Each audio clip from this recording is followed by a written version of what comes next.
Uno de ellos es la cosmología. Uno no quiere en la cosmología decir, bueno, tengo un universo ahí y tengo un observador externo que viene y mide y hace cosas. Sí lo puede hacer, pero no es legal dentro del espíritu de la teoría en que yo estoy diciendo voy a escribir todo por mi teoría cuántica. Es más, si uno lo piensa con seriedad, dice, no, pues si estoy hablando del universo temprano, ciertamente no había observadores. Es más, los observadores, como nosotros, los aparatos de medición, son cosas que van a ocurrir al final de la evolución del universo, no al principio. Una pregunta. Dime. ¿Usted dice observadores igual que en el sentido de la mecánica cuántica lo que es un observable? Lo que es un observador. Lo que es un observador no tiene ningún problema. Un observador es un operador hermítico.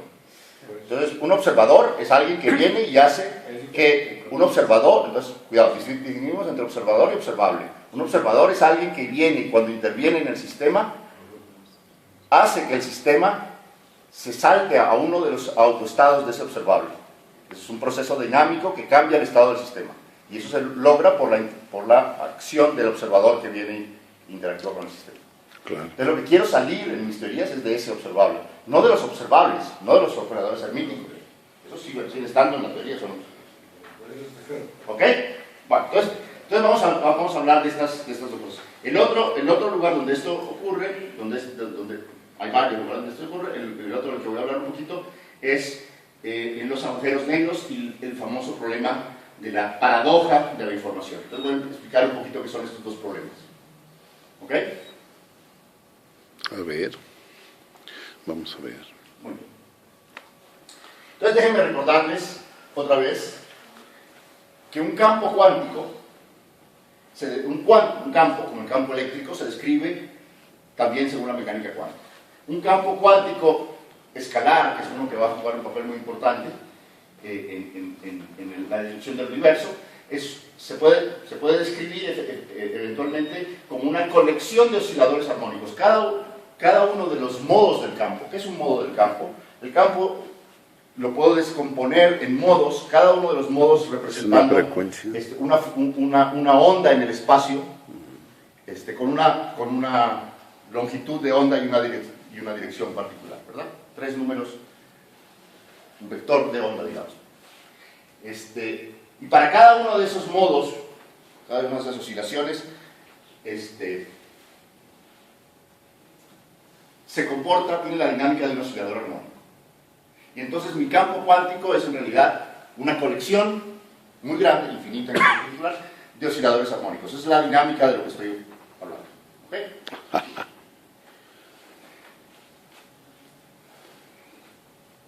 Entonces el campo cuántico es una cosa que a cada punto del espacio-tiempo le asigna un grado de libertad. Es el valor del campo.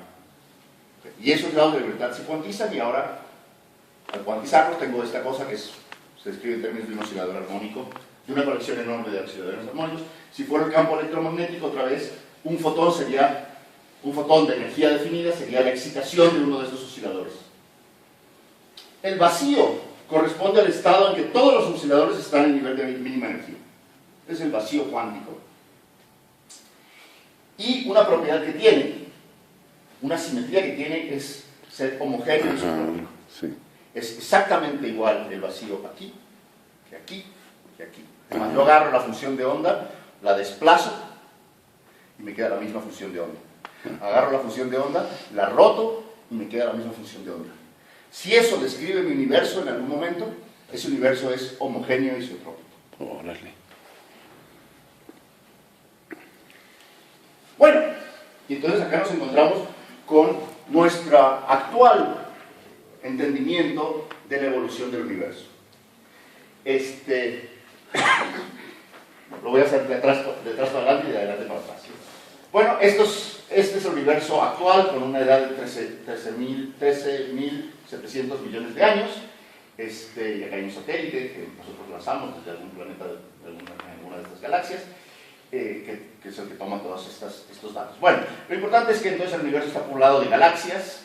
Si me remonto mucho más para atrás, hay un momento en que por primera vez se prenden las estrellas. Antes de eso no había estrellas, había solo unas bolas de gas que todavía no habían empezado reacciones nucleares en su centro, no se habían encendido. Este es el momento en que se encienden las estrellas en el universo.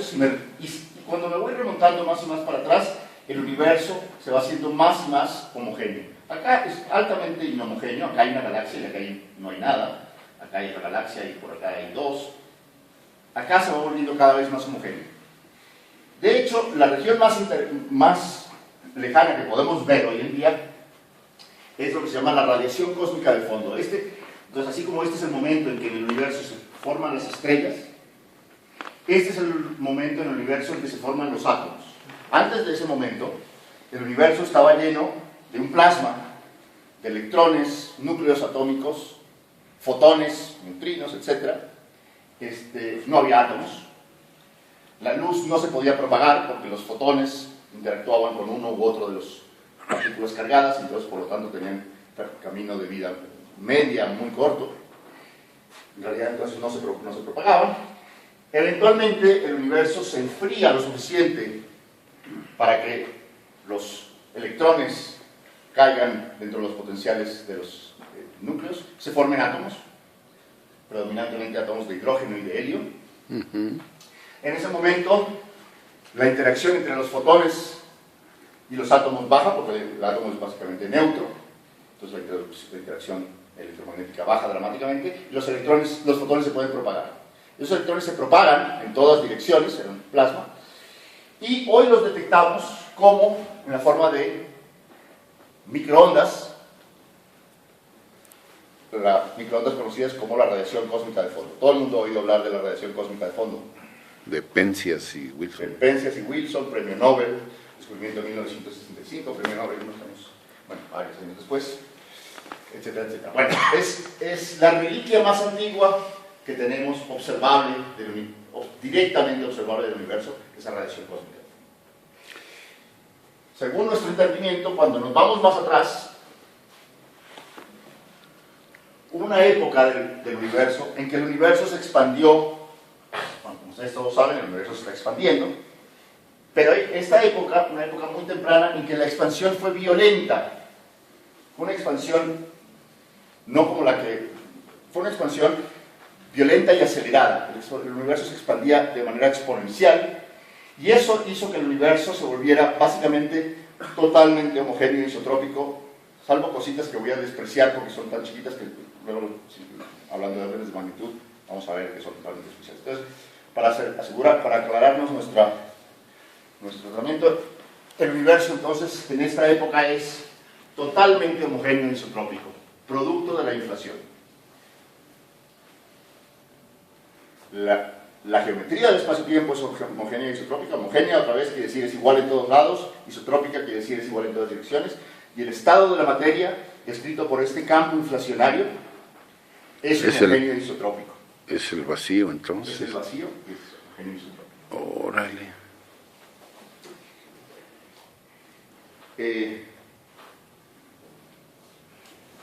Los datos de esta que vemos de la radiación cósmica de fondo, sin embargo, nos muestran una imagen que, aunque es extremadamente isotrópica, lo que nosotros podemos ver acá desde la Tierra es la radiación que viene desde distintas direcciones.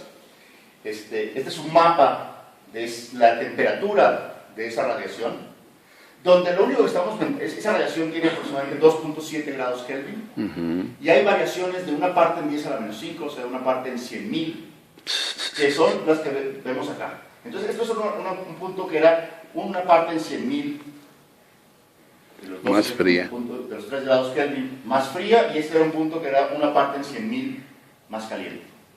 Sí, ¿Okay? híjole. Entonces, esta es la primera imagen de anisotropía que tenemos en el universo, que es muy, muy baja, extremadamente baja. Es una parte en 10 a la menos 5, comparada con la anisotropía que tenemos hoy, aquí, que es enorme. Acá tenemos una galaxia, 100 millones de años luz para allá, de pronto hay un lugar donde no hay nada. Entonces hay una anisotropía, una inhomogeneidad muy grande. Bueno, estos datos se pueden transformar en expresiones matemáticas que luego se comparan con las predicciones teóricas que vienen de la teoría inflacionaria, que son estas predicciones que vemos acá, en la línea azul. Y estos son los datos en los puntos rojos que nos muestran que esto funciona muy bien. Órale. Extraordinariamente bien. Entonces, pensamos que entendemos cuál es el origen de esta cosa. Viene de ahí, de la época inflacionaria, surge de este universo totalmente homogéneo y isotrópico. De hecho, uno puede luego tomar estos datos y simular. Fíjense que estos datos, lo que uno interpreta diciendo, este lugar era un poco más caliente porque había un poco menos de materia ahí. Y entonces los fotones que salían de allí no perdían energía al escapar del campo gravitacional de esa materia, y por lo tanto quedaron a nosotros más calientes. Estos de acá venían de un lugar donde había un poco más de densidad de materia. Esa exceso de densidad de materia les hacía que los fotones que salían de ahí perdieran energía por la atracción el efecto gravitacional. Corrimiento hacia el rojo gravitacional. ¿Sí? ¿Qué es CMB? Perdón. CMB. Cosmic Microwave Background, perdón. Fondo de... Sí, perdón, no, uno está tan acostumbrado. Es el fondo de radiación cósmica, es esto que estamos... Okay, gracias. El fondo de radiación cósmica, perdón. Ya me perdí. Bueno, entonces esto nos indica que aquí había una parte en 10 a la 5, más materia que acá. Un poquito más de densidad de materia acá que acá, pero muy poquito. Uno puede tomar esa densidad de materia, ese exceso de densidad de materia debe producir una atracción gravitacional a la materia que está alrededor y empezar a colapsarse, formando agregados más grandes de materia, vaciando las regiones intermedias. De hecho, la gente hace simulaciones numéricas de esto, algo totalmente clásico, en que uno pone una distribución de materia compatible con esa distribución muy temprano en la edad del universo, 200 millones de años. Años. Gigayears, ¿no? Sí, gigayears, 1000 millones, 200 millones de años. Ok. Y lo puede evolucionar, lo puede evolucionar y uno ve cómo va cambiando a medida que va aumentando la edad del universo, la materia se empieza a condensar en ciertas regiones, empiezan a aparecer regiones donde vacías, aglomeramiento continúa, y finalmente se llega a una distribución de materia que parece ser bastante cercana a la que observamos en el universo. Entonces, parece ser que entendemos cómo es que el universo pasó de ese régimen donde las perturbaciones eran una parte en 10 a la menos 5 a este régimen del universo actual donde hay galaxias, vacíos, galaxias, cúmulos de galaxias, bla, bla. Bueno, todo muy bien. Entonces, como dije, la inflación, eso que ocurrió muy temprano, mucho más atrás de este régimen que estamos observando, debe llevar a todos los campos a un estado homogéneo y isotrópico. Y sin embargo, de las fluctuaciones cuánticas de estos campos, supuestamente salen esas semillas y esas predicciones que nosotros hicimos. Pero fíjense, esas fluctuaciones cuánticas lo que indican es que el valor de los campos en cada punto estaba indeterminado. El campo no tenía un valor en cada punto. Pero es exactamente el mismo grado de indeterminación aquí, aquí, aquí, aquí, acá. A pesar de que está indeterminado, el estado cuántico es homogéneo, es igual en todos lados. La pregunta es, ¿cómo pasó el estado de ser una cosa homogénea isotrópica a una cosa que no es homogénea isotrópica? ¿Cómo pasó un estado que tenía una simetría a un estado que no tiene una simetría? En el caso del oscilador armónico, ¿cómo pasó esta función de onda del estado, por ejemplo, de energía, del vacío, del estado de mínima energía, que era simétrico con respecto a X y a menos X, a una cosa en que está más localizada? Si yo voy y mido la posición, efectivamente con cierta probabilidad voy a encontrar la partícula acá, con otra cierta probabilidad la voy a encontrar, pero en cualquier caso la voy a encontrar con un valor. Y cuando encuentre ese valor, el estado de onda va a ser el estado centrado en ese lugar, que ya no es simétrico. pero para eso se requirió que alguien fuera y midiera. Lo perturbó, digamos. La acción de la medición dice, perturba y produce que se colapse a un cierto estado que ya no necesita tener la simetría. Es estocástico y puede romper simetrías. Sin un observador, ¿Quién no lo tenemos provocó? ninguna manera de romper esa simetría en el universo temprano. Buena pregunta. Es más, hay gente que dice, bueno, pero fíjense, nosotros estamos mirando la radiación cósmica del fondo. Y al estar mirándola, estamos observando. Pero se olvida que esa no es toda la historia. La historia es que nosotros venimos de una situación similar. Nosotros venimos de esas asimetrías. El hecho de que nosotros estemos aquí requiere que haya habido una galaxia aquí donde hubo estrellas como el Sol que eventualmente nos generaron. Claro. Para eso se necesitaba que hubiera anisotropías, porque si no había anisotropías no se forman aglomeraciones. Y sin esas anisotropías y aglomeraciones nosotros no existimos. Entonces nosotros no podemos, nosotros somos la consecuencia del rompimiento de la simetría. Claro. No podemos ser la causa. Eso. Ok. Bueno, entonces nuestro enfoque es usar teorías modificadas de la mecánica cuántica, como estas teorías que tienen colapso espontáneo, donde se rompe la simetría por el colapso espontáneo. Órale. Le echan la culpa. Como dijimos, en situaciones ordinarias, un físico de laboratorio no necesita basarse en eso. Dice, yo sé muy bien, este es mi aparato, este es mi coso, yo mido, aplico las relaciones y todo le sale bien y todo funciona. En cosmología no puedo hacer eso, ¿no? Entonces se necesita algo como una medición, pero sin que venga alguien externo, o sea, espontáneo. ¿Ok? Entonces, eso es lo que hacemos nosotros. No les voy a contar los detalles de cómo se hace, pero esa es la idea básica. Uno usa esas teorías de colapso espontáneo, se las aplica al sistema, al universo inflacionario, que es homogéneo e isotrópico. El colapso rompe esa simetría, el campo se colapsa aquí para acá en otro valor, acá en otro valor. Eso rompe la simetría. Ese rompimiento de la homogeneidad permite que eventualmente, en donde había terminado viendo un poquito más de densidad, se empiece a aglomerar la materia, etc., y todo el resto de la historia funciona. Por supuesto, hacer esto, implementarlo, prácticamente tiene sus cuestiones, pero no se lo voy a contar porque es una parte, digamos, técnica. Pero la idea es clara. Sí. Es una idea, ¿no? ¿Perdón? Es una idea. Es una idea, y luego hay que implementarla. Entonces, como digo, los colapsos espontáneos rompen la homogeneidad y isotropía, serían el origen de la evolución de estas semillas que luego generan galaxias, estrellas, etc. Eventualmente nos hace llegar a nosotros.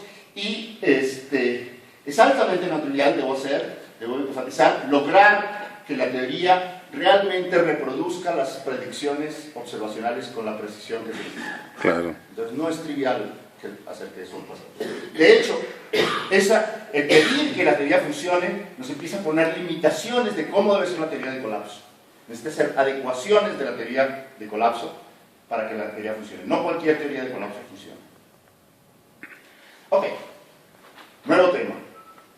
Otro lugar que les mencioné donde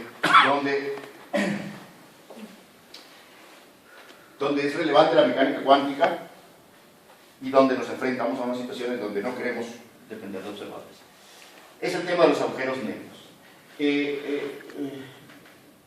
Como entendemos las cosas hoy en día, el resultado final de la evolución de algún objeto suficientemente masivo, una estrella que tenga 10 masas solares o algo por el estilo, eventualmente se va a colapsar y va a producir un agujero negro. Esos agujeros negros, cuando primero se forman, son cosas que tienen todo tipo de movimientos, oscilaciones, qué sé yo, pero eventualmente se asientan estados estacionarios. Y esos estados estacionarios resultan estar descritos por muy pocos parámetros, de hecho 3 parámetros. Masa, carga y momento angular. Eso describe totalmente el agujero negro. Lo cual es muy sorprendente, porque si ustedes dicen, bueno, voy a escribir la Tierra con total precisión, porque el punto es que es total precisión, 100% de precisión. Si uno dice, voy a escribir la Tierra con total precisión, si no quiere mucha precisión, dice, bueno, es una esfera con una densidad de, no sé, 10 gramos por centímetro cúbico, de un radio de 6000, y ya describió la Tierra. Si lo quiere poner más precisión, tiene que empezar a dar más y más datos. La cantidad de datos que uno tiene que poner para escribir la Tierra con total precisión, es enorme. Sí, sí, No sí. son 3 números. Pues para un agujero negro son 3 números. Bueno, entonces uno dice, si mi teoría de evolución me permite evolucionar para adelante y para atrás, ¿cómo pueden esos 3 datos contener información de la estrella de cual se formó, etcétera, etcétera, el proceso? Bueno, en realidad eso no es un problema, porque la descripción precisa en términos de esos 3 números del agujero negro es únicamente la descripción del exterior del agujero negro. El interior del agujero negro puede ser tan complejo como se quiera. Y uno obviamente dice, entonces toda la información está dentro del agujero negro. Afuera no está disponible, pero adentro está la información. Entonces si uno quiere evolucionar para atrás, tiene que tomar los datos que están dentro del agujero negro y evolucionar para atrás. No hay problema. Sin embargo, aquí es donde se empieza a complicar la cosa cuando tomamos en cuenta la cuántica. Y este es el descubrimiento de Stephen Hawking, tal vez su mayor descubrimiento. Es que los agujeros negros, que desde el punto de vista clásico no permiten que nada salga de ellos, desde el punto de vista cuántico radian todo tipo de radiación. Fotones, electrones. Básicamente la idea es que, una idea pictórica, no es exacta, es que cuánticamente se están produciendo en todo momento pares de partículas, pares virtuales de partículas, electrón, positrón, por ejemplo, que se crean y se destruyen cuánticamente, y cuando esto ocurre cerca de la frontera del agujero negro, uno de ellos podría caerse al agujero y otro ir para afuera, y este que va para afuera lleva energía positiva y se va para afuera, este que va para adentro lleva energía negativa, y entonces parece que energía positiva se salió del agujero negro. Es una descripción heurística, no es realmente la descripción precisa, pero eso nos da una idea de por qué la cuántica puede hacer eso. Y entonces, según eso, los agujeros negros radian de hecho de una manera térmica. La radiación está caracterizada por una temperatura que se llama la temperatura de Hawking, que depende de la masa del agujero negro. Y de hecho, a medida que el agujero negro va perdiendo masa, la temperatura del agujero va aumentando, se va radiando más, y eso hace que en un proceso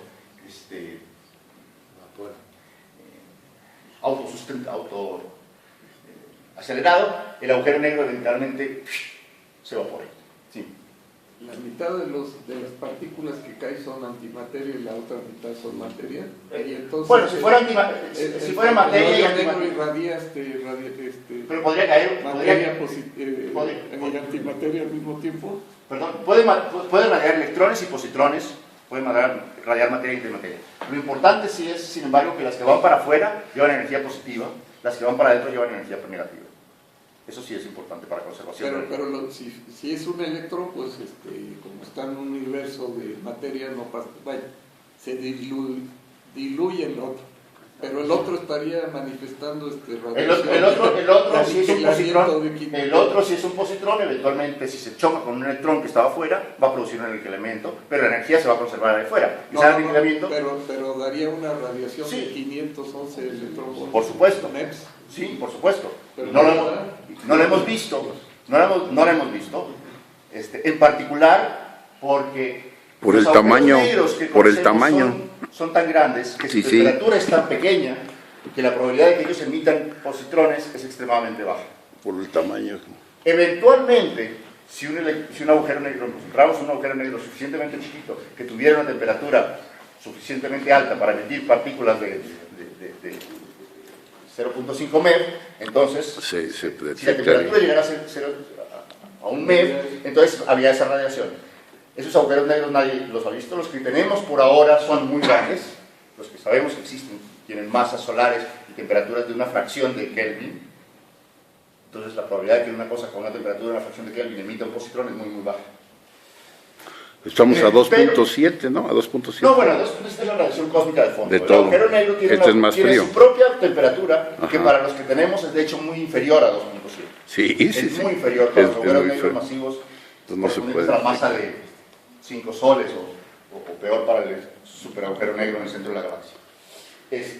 Bueno, pero el punto no es ese. El punto es que nuestra teoría dice que esos agujeros negros están perdiendo energía, van por lo tanto achicando su masa, van por lo tanto calentándose y eventualmente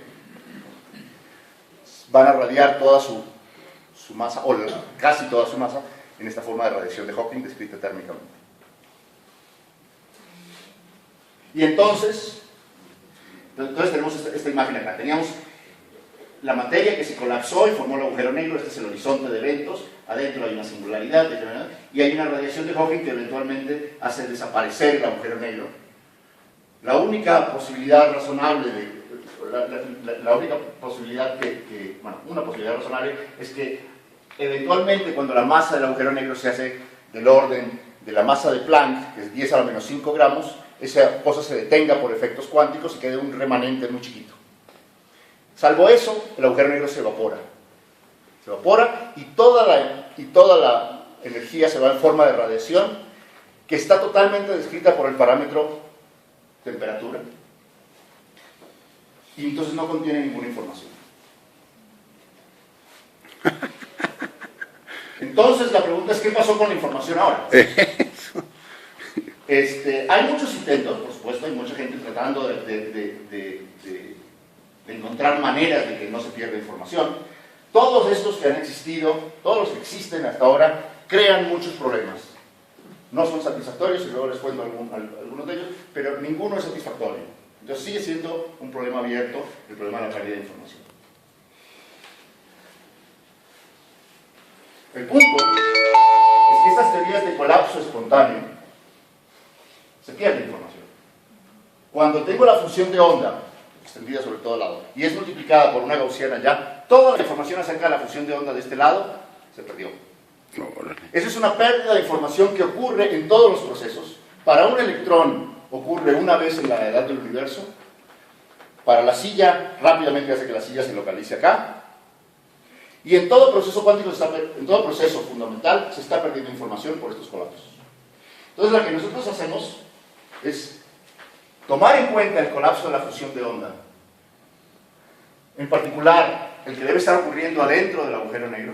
Y mostrar que adecuando también otra vez la teoría de colapso, se puede lograr que toda la información que necesitamos que se borre. Toda la pérdida de información, toda la información que había en el estado inicial del sistema, se borra por el colapso de la fusión de onda.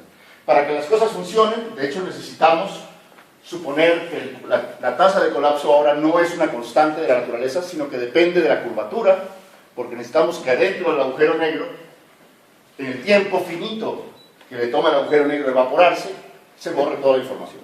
Bueno, entonces hay detalles, hay técnicos de cómo se logra. El punto es que, desde este punto de vista, no hay nada paradójico.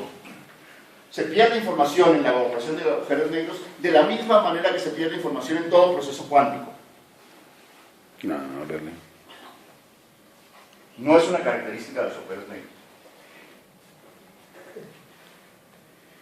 Finalmente, ya esta parte sí, todas las partes que les conté hasta ahora están respaldadas por artículos donde se hacen las cuentas precisas y donde se muestra que las cosas funcionan precisamente. Lo que les voy a contar ahora, que es la última transparencia, es un poco más, es totalmente especulativo. Como ven, el tratamiento que nosotros hacemos es un tratamiento que se llama semiclásico, en el sentido de que tratamos el espacio-tiempo con nociones clásicas y a toda la materia desde el punto de vista cuántico, a toda la materia. En realidad uno sabe, por cuestiones de consistencia, que realmente el espacio-tiempo también debe ser cuántico. No sabemos cómo es esas descripciones, hay teorías que tratan de hacer gravedad cuántica, hay varias teorías, teoría de cuerdas, teoría de lazos, no tiene nada que ver una que otra, pero cuerdas y lazos no son lo mismo. Bueno, y otra serie de teorías que trata la gente de hacer teorías de gravedad cuántica. Ninguna de estas teorías está suficientemente desarrollada y nos ha permitido describir, por ejemplo, cómo es el espacio-tiempo alrededor de la Tierra, o el espacio-tiempo incluso de Minkowski, no lo sabemos cómo, el espacio-tiempo ordinario, no lo sabemos describir. Sin embargo, uno piensa que a escalas muy pequeñas el espacio-tiempo, que lo podemos ver muy uniforme, a nuestras escalas, cuando empecemos a ir a escalas más pequeñas, vamos a empezar a ver ciertos aspectos cuánticos, y que a nivel fundamental hay una ebullición de todo tipo de grados de libertad cuánticos que juegan un papel en la descripción del espacio-tiempo y que únicamente en cierto promedio se pueden representar como el espacio-tiempo ordinario.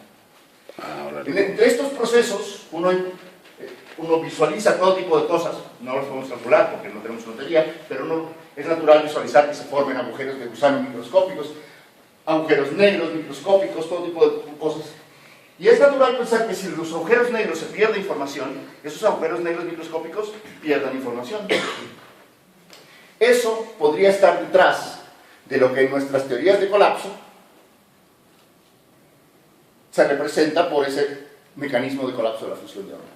Entonces, la creación y aniquilación de agujeros negros virtuales que estaría ocurriendo a nivel microscópico en todo proceso, estaría detrás, desde este punto de vista, de la pérdida de información que ocurre en todo proceso cuántico.